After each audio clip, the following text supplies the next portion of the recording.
Dito sa Papa Dudut Stories, ikaw ay hindi nag-iisa.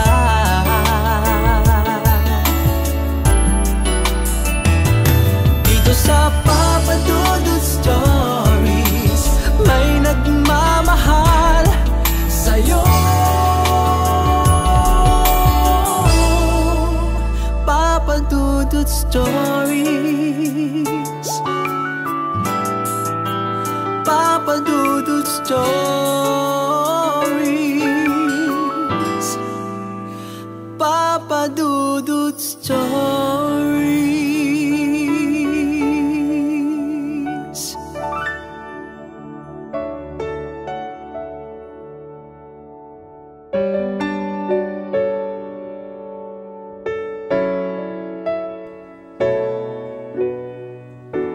Kapag tinadhana ilang taon man ang lumipas, gaano man kayo paglayuin ng pagkakataon, paglalapitin pa rin kayo ng taling nag-uugnay sa inyong dalawa.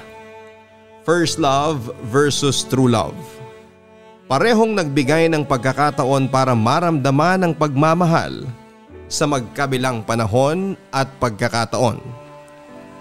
Dear Papa Dudut, habang pinagmamasdan ko ang piraso na papel na hawak ko ngayon ay tila ba may bumabalik sa alaala ko at nakapagbibigay ng ngiti sa mga labi ko. Papa Dudut, itago mo na lamang po ako sa pangalang Net. Isa po ako sa mga avid listener mo sa iyong programa. Taong 2007 noong una kong mapakinggan ang boses mo. Naisipan ko pong magbahagi ng aking kwento at pag-asa na naway sanay ito rin po ay inyong mabasa. Taong 2000 at grade 6 pa lamang po ako, Papa Dudut, nung ako ay magkaroon ng cellphone. Padala ito ng aking ina noon na nasa ibang bansa sa Israel. 12 anyos pa lamang ako ng mga panahon na ito, Papa Dudut, at bibihira pa lamang ang merong cellphone at uso ang pakikipag-textmate. Nagkaroon ako ng kauna-unahang naging textmate na taga Bacolod at eto ay si Ate Daisy. Napakabait ni Ate Daisy at kahit nasa malayo siya, ay pakiramdam ko ay tinuturing niya talaga akong isang nakababatang kapatid. Nagpapadala ito ng daing na pusit at mga piyaya na iba-iba ang flavor na noon ko lamang natikman sa murang edad ko. Meron din ako mga iba't ibang pen at mga slam note at mga pictures ng aking Ate Daisy. Sa pagtungtong ko ng high school ay nakilala ko ang aking mga kaibigan na sina Colleen at Juna. Second year high school na kami nang maibigay sa akin na number ang kabarkada kong si Juna. Sabi ko ay sino ito at bakit?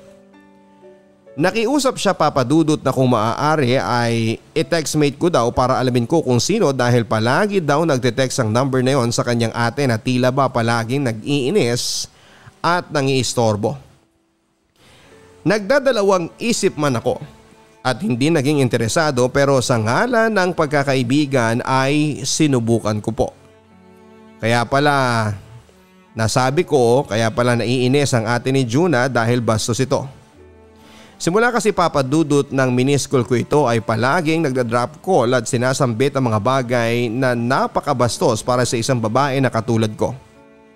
Mula noon ay hindi ko na muling tinangka pa, Papa Dudut, na i-miss call, lalo na ang i-text ang bastos na yon. Mula nga noon, Papa Dudut, ay may sumusulpot na bagong number at nagtitext na mga malalaswang bagay. Nag-reply ako, Papa Dudut, na kung maaari ay huwag siyang mambastos at huwag niya akong guluhin. Hindi na nga muling tumawag at pinagpapasalamat ko naman ang bagay na yon. Ngunit kinagabihan ay nakatanggap ako ng text at nagtatanong kung sino raw ako at ano ang pangalan ko. Ako ba daw ang tinext ng pinsan niya dahil ang sabi niya ay hiniram daw ito ng pinsan niya at sinabing may ite-text lang daw ito dahil wala na itong load. Kumunot ang noo ko, Papa Dudut, at muli ay nakaramdam ng pagkainis.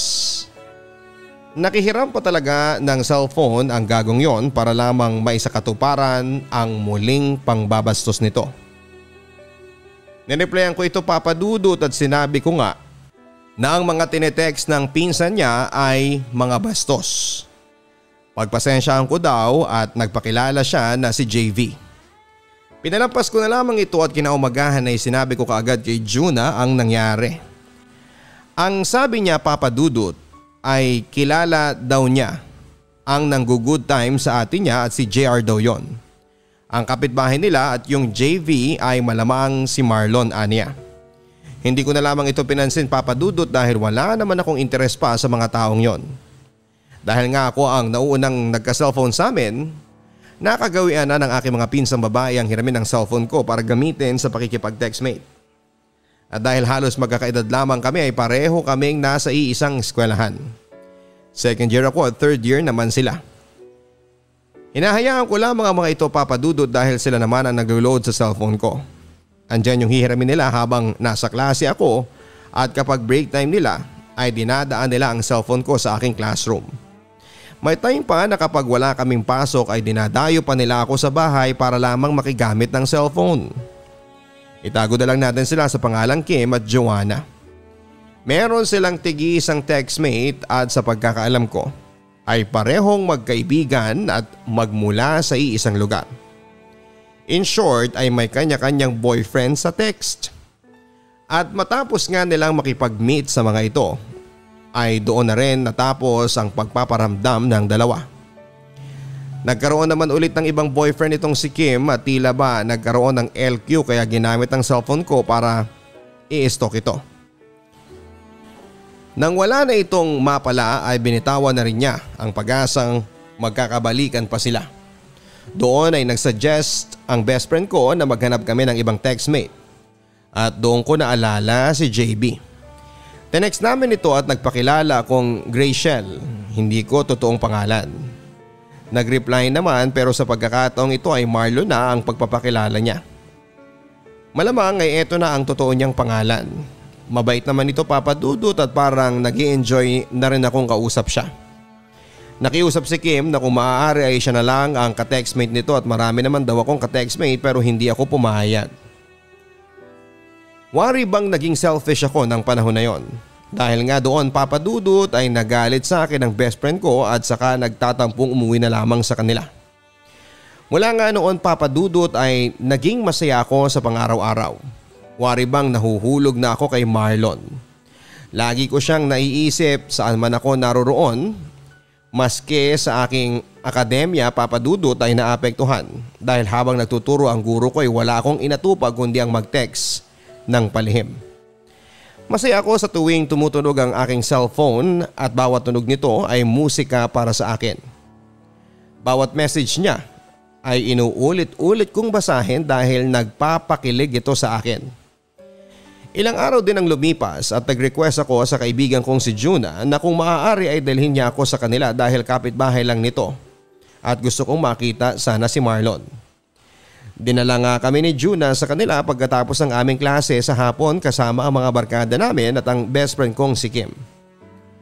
Nang mapadaan ang sinasakyan tricycle ni Marlon at nakasuot siya ng uniform ay biglang lumakas ang tibok ng puso ko nang masilayan ko siya.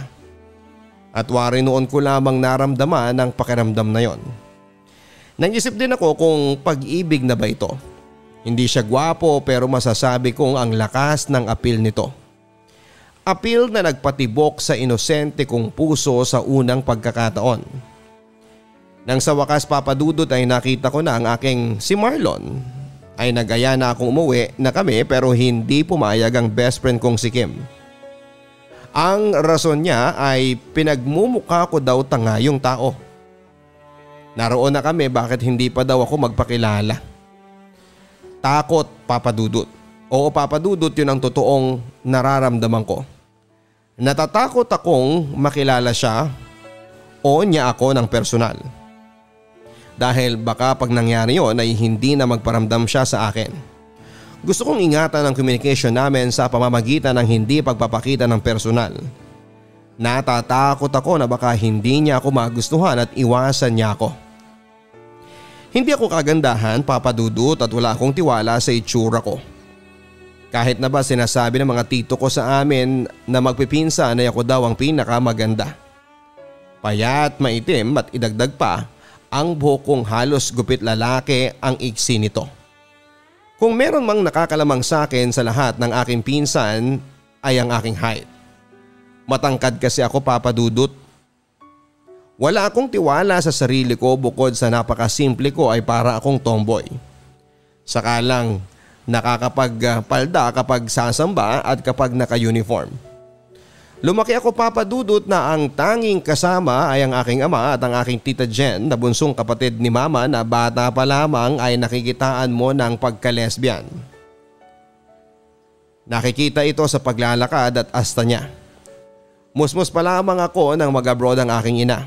1-year-old pa lamang ako nang umalis siya papunta ng Kuwait. Bumalik lamang ito, Papa Dudut, para magbakasyon ng 1 buwan. Ako naman ay nasa kinder na at umalis siyang muli papunta ng Singapore at nagbalik na ito noong nasa grade 4 na ako. Sumubok din mag-abroad ang aking ama sa Saudi pero inabot lamang ito ng ilang taon, Papa Dudut, at umuwi ng Pilipinas. Mula noon ay hindi na muling umalis pa ang ama ko at siyang nakasubaybay sa aking paglaki.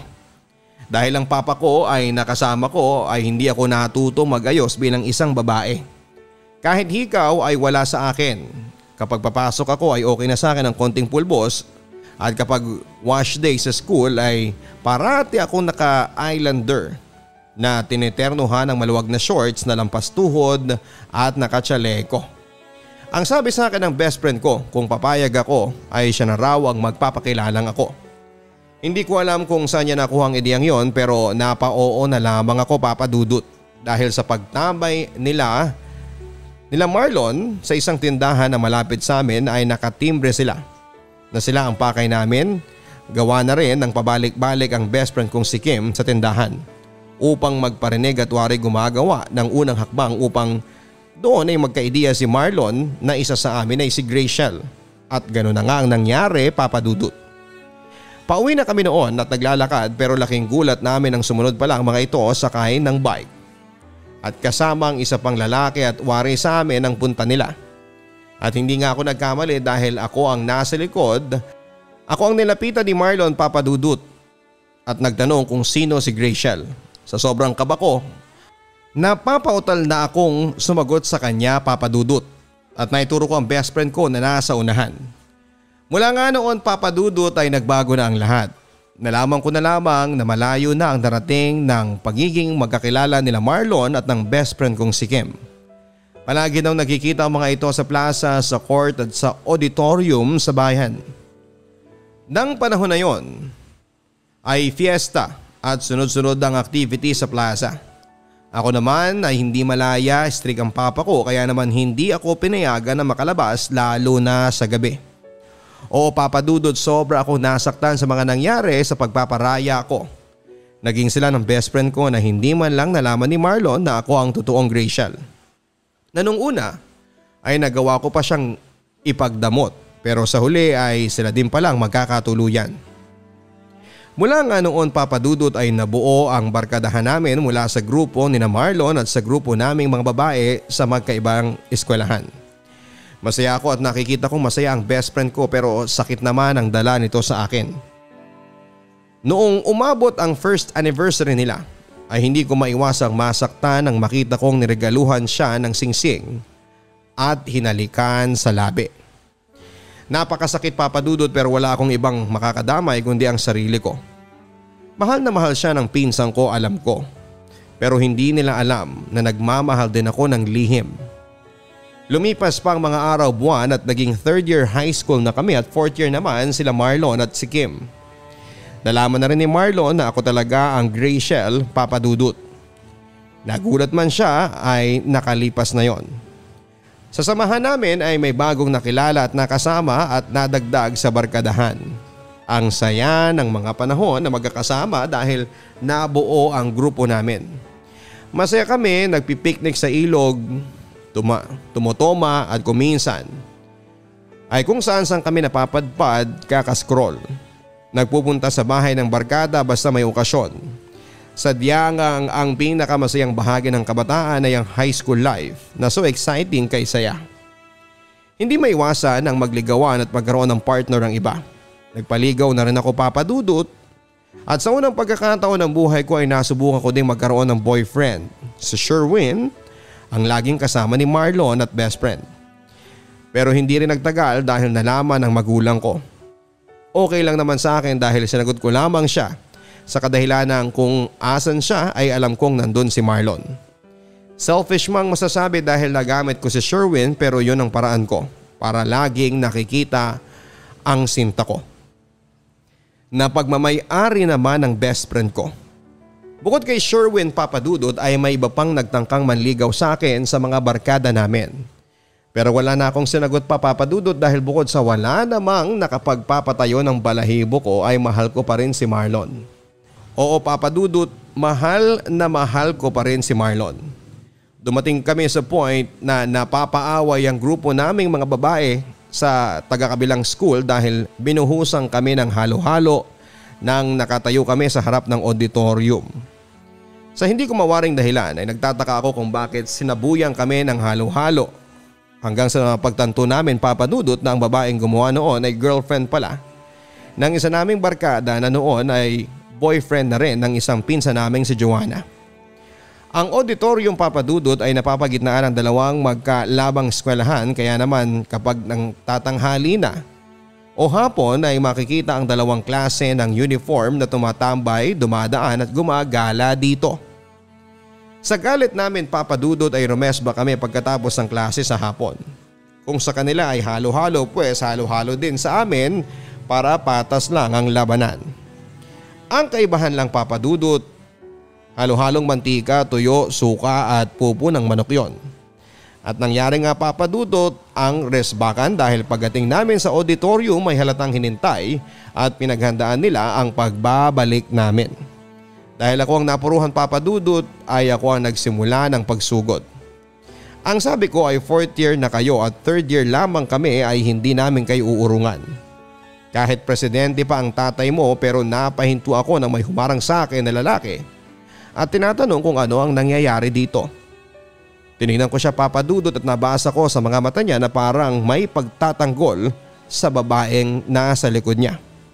May hawak itong nakarolyong papel at hindi ko alam kung saan ito nanggaling. Si Jason, yun ang pangalan ng lalaking humarang sa akin. Siya ang barkada namin na lalaki na ang kapal ng mukhang nanligaw kay Joanna pero may girlfriend pala.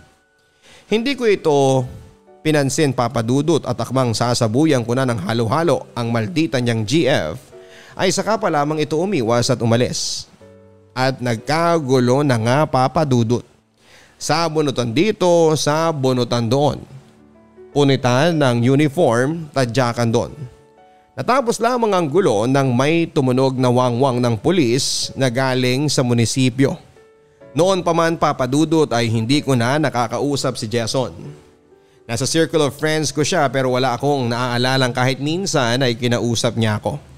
In short ay hindi kami close, Papa Dudut. Close naman kami ng ibang mga boyfriends namin pero tanging siya lamang ang hindi ko kailanman nakakausap. Siguro ay dahil na rin sa ang kanyang kagwapuhan ay ilaga ko sa pakikipag-usap sa kanya. Medyo matangkad dito, moreno at singkitin. Hindi ata nakalinya ang level ng beauty ko sa standards niya. Pakaramdam ko kasi ay mga magagandang babae lamang ang kinakausap nito. Pues wala din naman akong pakialam sa kanya at wala din akong interes para kausapin siya. Dahil na rin sa close niya ang ibang mga barkada ay nakakarinig ako ng background kapag pinag-uusapan siya. Kasi wala na raw sila ng GF niya sa kabilang school at ex na raw niya ito. Sa isip ko, Papa Dudut, ang pogi mo kasi kaya nilalabang ka pa rin ng ex mo. Mula nang mangyari ang gulong yon, Papa Dudut, ay bibihira na lamang ako makasama sa barkada dahil pinagbawalan ako ng aking ama. Sinisigurado ko nakakauwi ako sa tamang oras dahil mahigpit ang aking ama at ayaw na niyang ginagabi ako sa pag-uwi. Ganon pa man, Papa Dudut, ay may nakaalam ng sikreto ko sa lihim na pagmamahal kay Marlon. Walang iba kundi ang pinsan kong si Olivia. Minsan ay natanong niya ako ng ganito. Insan, ano sa tingin mo kapag tinanong mo ang isang tao kung mahal niya ang isang tao pero ngiti lang ang sinagot niya? Wala akong pagdadalawang isip Papa Dudut na sinagot siya ng siyempre mahal niya insan. Kasi kung hindi ay madali namang sagutin ng hindi ba? Ibig sabihin mahal ka ni Marlon insan. Nagulat ako sa tanong na yon at tinignan ko ang pinsan ko ng may pagtataka. Tinanong ko kasi siya pinsan kung mahal ka niya at ngiti ang sinagot niya. Netong nakaraan kasi palagi niyang hinahanap at tinatanong kung bakit hindi ka na sumasama o kapag wala ka. Bakit kapag si Kim naman ang wala hindi siya nagtatanong? Napansin ko lang, dagdag pa niya. At doon nga Papa Dudut sa unang pagkakataon ay umamin ako at ikinuwento ko ang lahat. Noong nakilala kasi namin si Marlon ay wala pa ito sa grupo namin. Meron mang panghihinayang ay nasambit niya. Sayang insan, kayo sana no? Bakit naman ganun si Kim? At napatotohanan ko nga Papa Dudut nung tumungtong na kami ng 4th year high school ay nagtapat sa akin ng pag-ibig si Marlon. Graduate na sila noon dahil nauna sila sa amin ng 1 taon. Wala na rin silang communication ng best friend kong si Kim mula nang umuwi ito sa Batangas. Sa pag-amin niya sa akin mula nang nalaman niyang ako si Graciel ay na hiling daw niya na sana kami na lamang pero huli na at sila na ng best friend ko. Bakit daw tinuro ko siya? Sana kami at hindi sila. Mga tanong sa kahit sa sarili ko ay natanong ko din. Dahil nga doon Papa Dudut ay inamin ko na rin sa kanya na may espesyal akong namdamin at minamahal ko nga siya. Bago ko pa man siyang makita ng personal at sa loob ng 3 taong lumipas ay minamahal ko pa rin siya. Nabigyan nga kami ng pagkakataon Papa Dudut ngunit noong nasa 1st year college na ako ay naputol din ang lahat sa amin. Naghanap siya ng oras sa akin at dahil subsob na ako sa pag-aaral at natural na hindi pa ako marunong sa relasyon ay naputol ang lahat sa amin. Nakipag-cool off siya Papa Dudut at balikan ko na lang daw siya kapag may oras na ako. Hindi ako kumbinsido kaya naman ako na ang nagsasabing break na lang kami dahil hindi sapat sa akin ang dahilan niya dahil una sa lahat ay nagtapat siya ng pag-ibig niya sa panahong alam niyang nag-aaral ako at limitado ang oras ko. Sobrang sakit isipin na kung gaano katagal akong naghintay ay ganun din pala kadali ang relasyon namin na nakalaan sa amin dalawa. Lumipas ang 2 taon at natapos ko na rin ang pagiging associate ko sa aking kurso na computer science. Handa na akong sumabak sa hamon ng buhay at lumuwas ng Maynila para maghanap ng trabaho.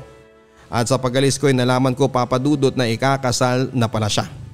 Habang nasa biyahe ay todo ang pag-iyak ko patungong Maynila. Mahal na mahal ko pa rin pala siya Papa Dudut. Nasabi kong siguro nga ay hindi talaga laan. Sana ay maging masaya siya. Kasabay ng pagpahid ko sa mga luha ko ay siyang pagpatay ko naman sa damdaming halos 5 taong kong iningatan. Sa aking pagtatrabaho sa Maynila ay umuwi na rin ako sa aking probinsya. Paminsan-minsan Papa Dudut. Malaki na rin ang pinagbago ng aking itsura. Naging maganda na ang hubog ng aking katawan, pumusyaw na rin ang balat at mahaba na rin ang aking buhok. Masasabi kong ibang-iba sa itsura ko nung ako'y nag-aaral pa lamang sa high school na tumboyin at ngayon dalagang-dalaga na sa edad na 23. Taong 2011 nung minsan nag-aabang ako ng bus kasama ang aking ama pabalik sa Maynila ay may napansin akong tricycle na dumaan sa tapat ko.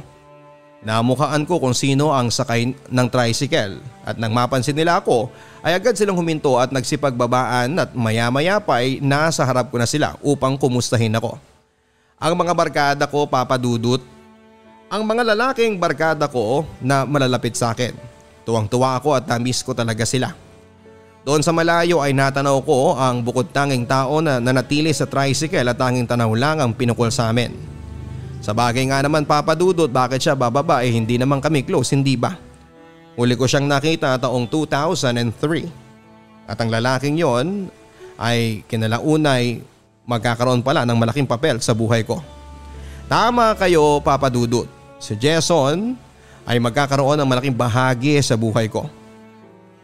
Ang lalaking ni sa hinagap ay masusumpungan ko pala ang aking true love sa pamamagitan niya. Ang lalaking gaano ko man balikan ang masayang alaala naming magbabarkada ay wala ang presensya niya sa mga alaalang yon. 8 taon ang nakalipas at heto nagkita kaming muli. Mula nga ng araw na yon ay nagparamdam sa akin si Jason. Hihingi daw siya sa akin ng number sa aming mga barkada dahil mula daw ng gabing yon ay pakiwari niya ay love at first sight ang naramdaman niya sa akin. Inabangan daw niya ang pagdaan ng aking sinasakyang bus at hiniling na sana ay masulyapan pa ako kahit bintana man lang ng bus. At pinagbigyan nga siya ng pagkakataon. Hindi daw siya makapaniwalang ako na yon. Ang pagkikita niya sa akin ay nagpabilis ng tibok ng puso niya sa unang pagkakataon.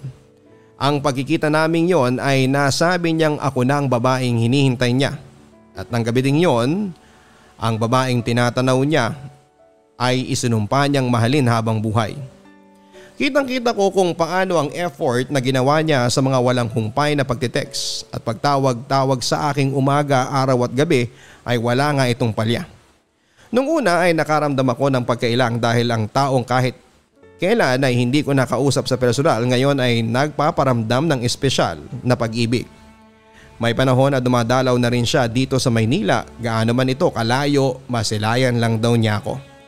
Andyan yung pareho kaming nagkakahiyaan sa tuwing magkausap pero sa ngalan ng pag-ibig ay lakas loob si Jason.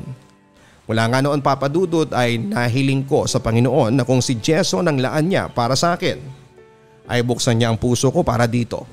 At hindi nga ako nabigo papadudot, dumating sa point na pakiramdam ko ay meron na siyang puwang sa puso ko.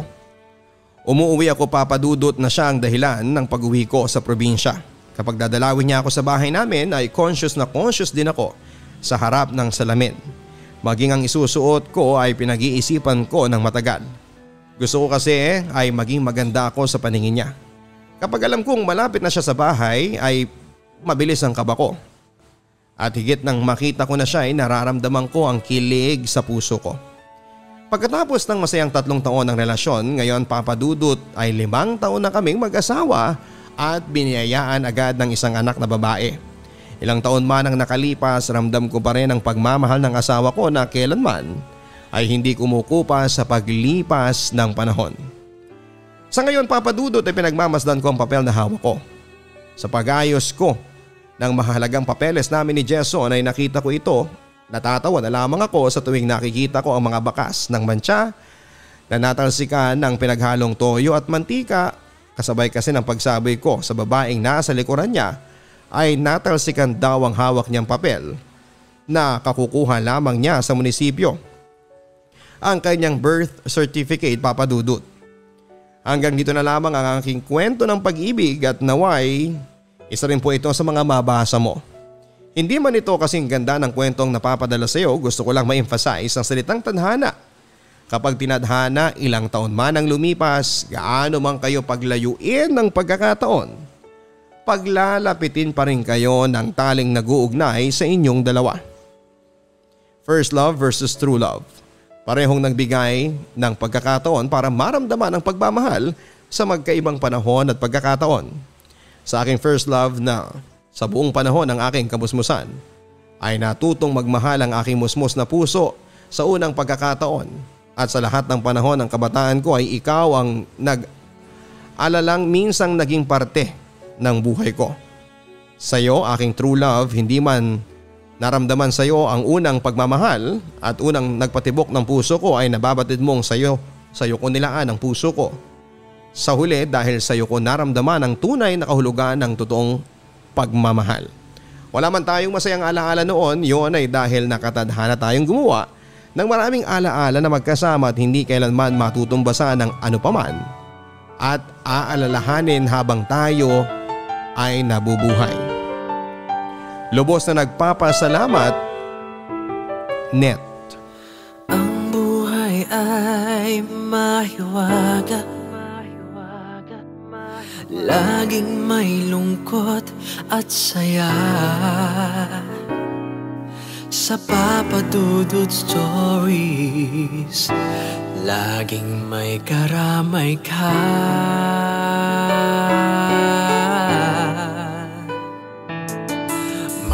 Problemang kaibigan,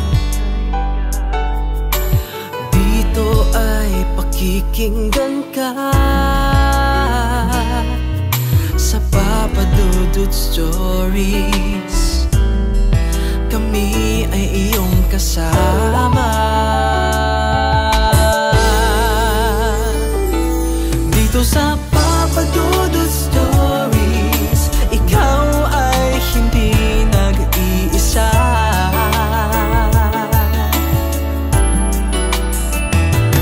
Dito sa Papa Dudut Stories, may nagmamahal sa'yo. Papa Dudut Stories. Papa Dudut Stories.